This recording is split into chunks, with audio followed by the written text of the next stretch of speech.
Well, I want to speak about conversation exchange in general. I'm speaking French. In general, and website called Conversation Exchange. I'm trying to be very, very rational and logical.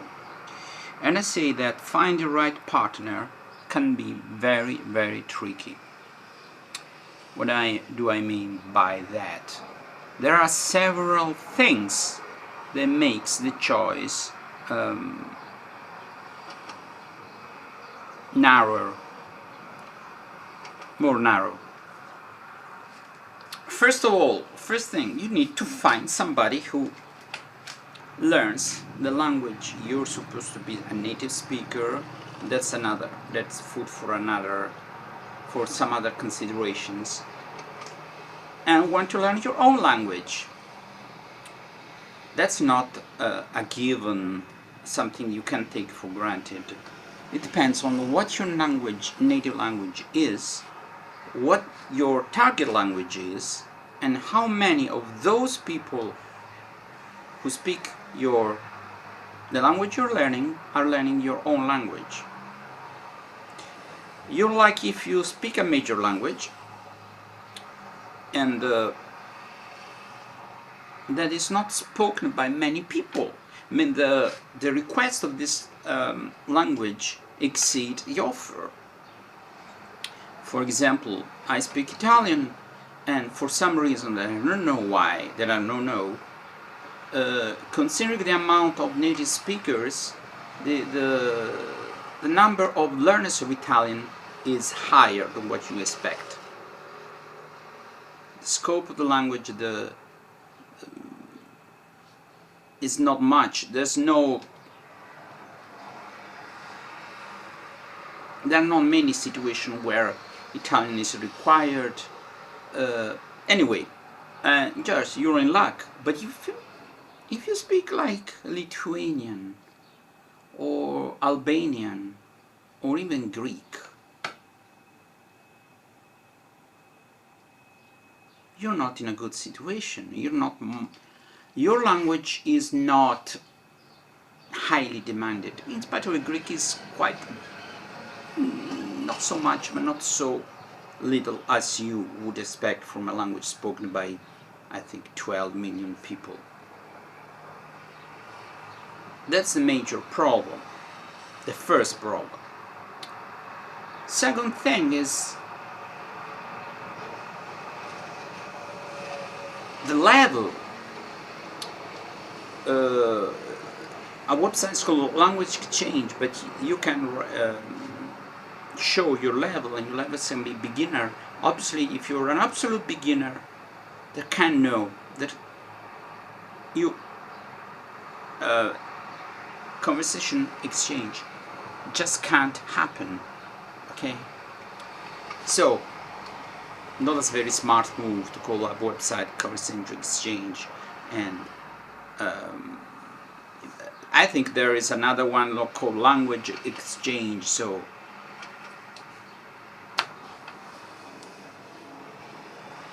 they could have called linguistic, but I don't know.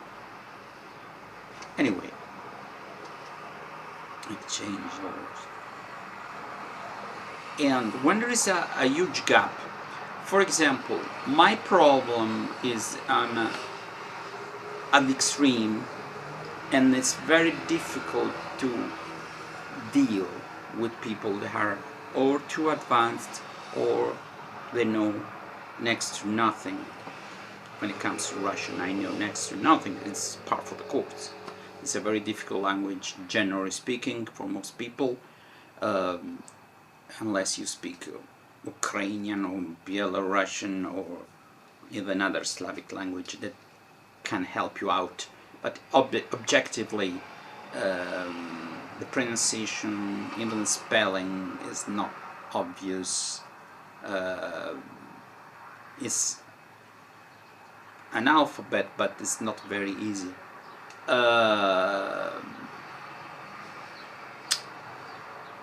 Anyway, the problem is that When I'm too good, some people say, "But you already know the language." They feel in a way in a situation where they don't have much power. I don't know. There is a part of ego in this thing, and people feel like not at ease when the other counterpart, the person you're speaking with, knows your language much better than you know his language. But it's not a problem of showing off. I know many people who learn languages are much into this showing off. I'm not. I prefer to divulge to knowledge to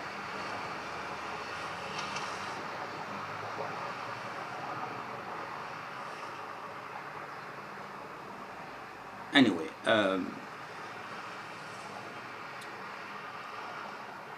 So this is a problem.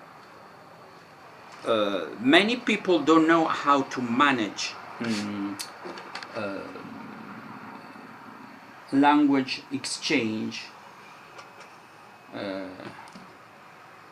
with absolute beginners, which is, I find myself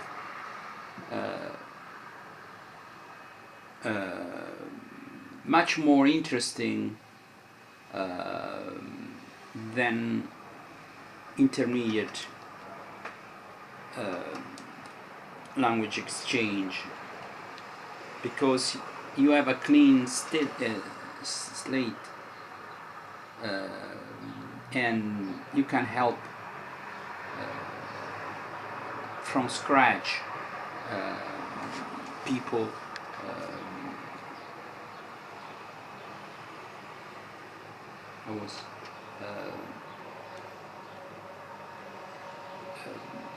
it's very interesting, but you need to be able, sorry, I was distracted, to use reality object and to make things simple, but you get to help the other people like you would have a baby. Okay, some people don't want it, they want to use grammar. It doesn't work. I'm getting out on a limb. Grammatical approach and memorizing words could work for dead languages like ancient Greek, Latin, Anglo-Saxon, or Hebrew, or whatever, a language that you don't use in real time. And that's another problem, the style of learning and the style also of teaching of the two people. If they don't match up, the language exchange doesn't work. Other thing, this is a consequence of this. The language exchange should be pleasant. And even the language learning should be pleasant. Pleasant doesn't mean careless or shoddy. It means that you like what you're doing. Some people can spend hours doing things in a very focused way and they still find it pleasant. That is due to their genuine interest in the matter at hand. That's another thing.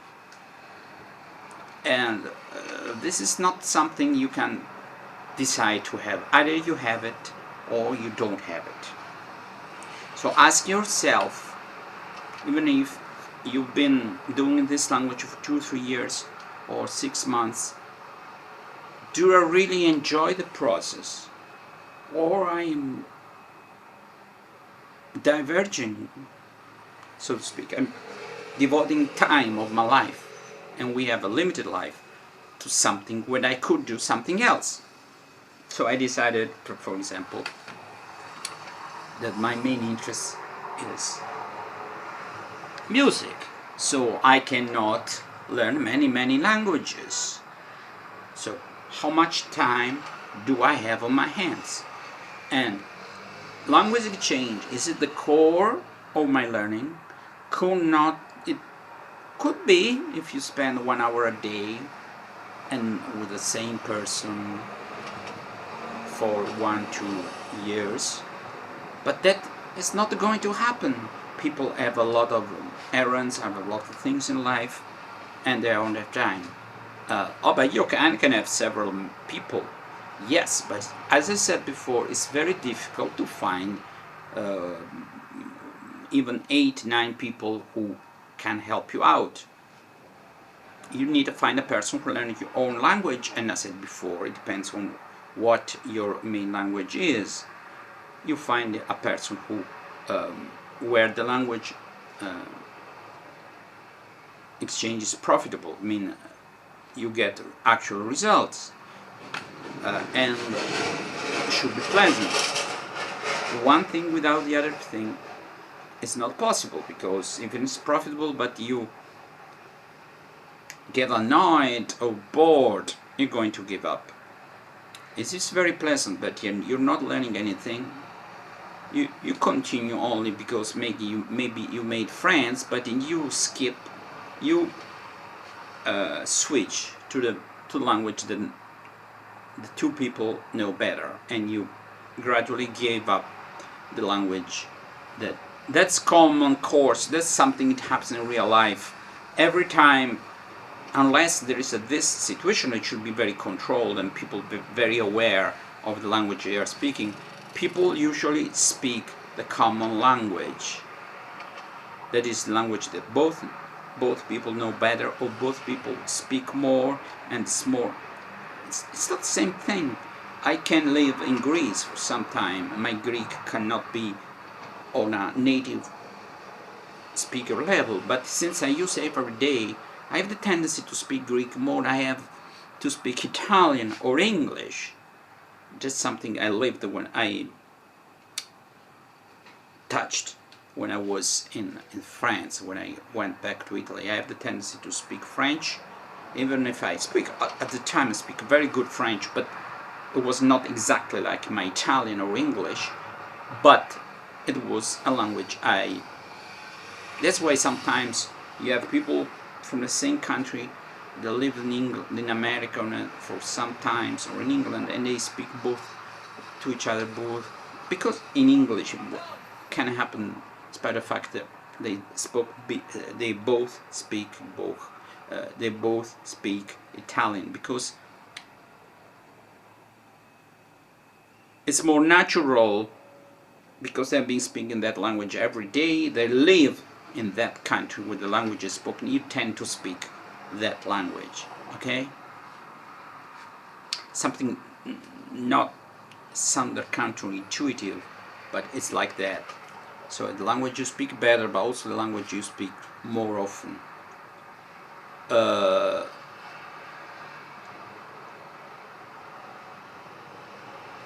So what else? Other things is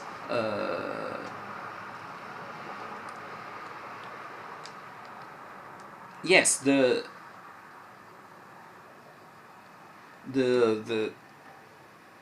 time zone. It can be a problem, because when there are 8, 9, 10 hours, not only the time, but maybe the person is late at night, or it is morning, but the person is working. So if you're in Italy and you want to learn Portuguese on a daily basis, and you want to use it while you're learning, I know some people prefer Brazilian, I do not, but European or Portuguese from European Portuguese, they say, I find it stupid, Lusitan Portuguese, not to say Portuguese. Lusitan Portuguese is the way to go. If you don't have what you like what you have. Okay. The same thing goes for English and American English, unless yeah, you mean I want to speak now and then that language, but I have YouTube, and nowadays it's different from before. You have access to the target language, unless you learn, I don't know, Hawaiian language. You have access to a whole plethora of materials, of videos on YouTube. You can spend your whole life listening the target language, always new stuff, listen to new stuff. And that's another thing. What I strongly recommend is, unless you have a person who is a professional, who knows how to help you from the get-go in a good way, using the video. Always use the video, unless you're blind, okay. But use the video, even if you're blind, unless you are both blind. Let the other person see you, okay? Expression of the face, the faces you make, how you move your hands, and it helps a lot, okay? If I want to teach numbers, I do like this, and then this, and this. Try, when you're learning like this, when somebody's teaching you or you're learning, not to use the other language. I know it's the shortest way, but it's not the most effective. It's not the most effective way. So at the end of the day, I'd say I'm using for example, where is it?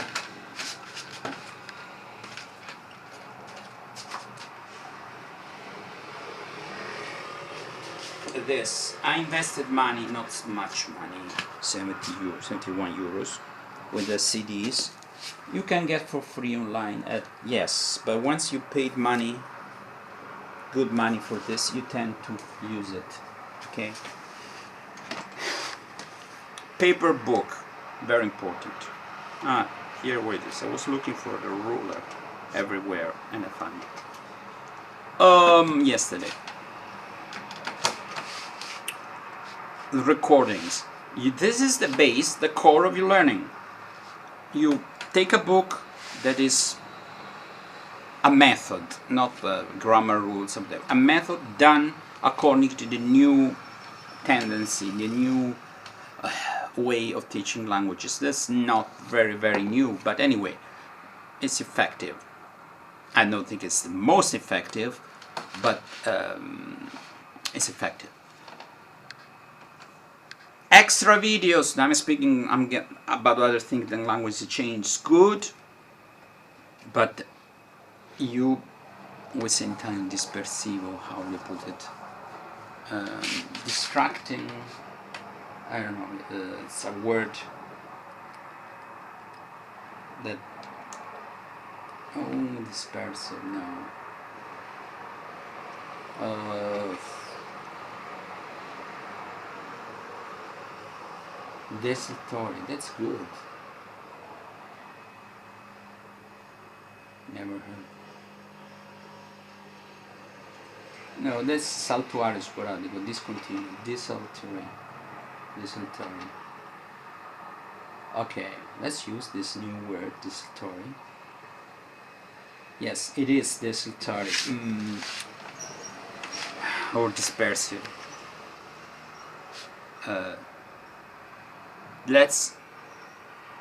I prefer to focus on, let's say, 80% of the time is, for the time being, assimil, and the rest is watching some videos on YouTube and speaking with the real people.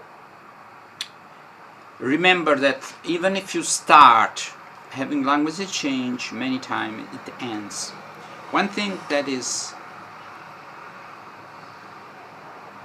puts me out and puts me off at the same time is when people cancel lessons or language change um, without saying sorry.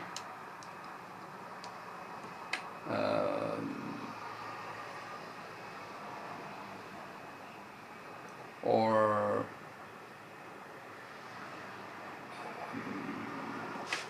mainly when they cancel the first time,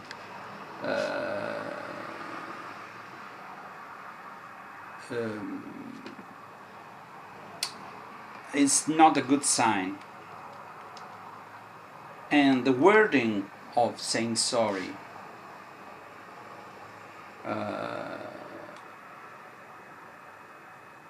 is very important, because if you say I will try to contact you anyway,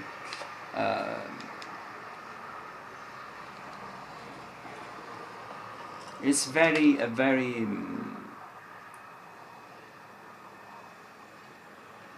how to put it, why you try to contact me when you're in the desert, or yeah, I will contact you next time. I will try to. And people who don't find, listen, you are entitled not to a time. I don't know your time schedule. I don't know who you are. But you don't find 1 hour in a week. The first time, you're not very interested, or you're a very busy person. So I should not book a language change 10 days before, because it means you don't. It's useless. I don't know the reason why, but that puts me off. Really, it's not interested anymore.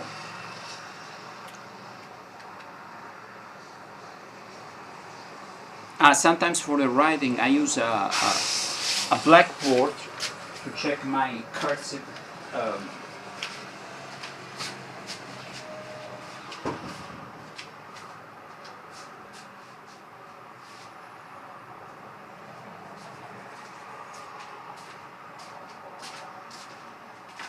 I use this.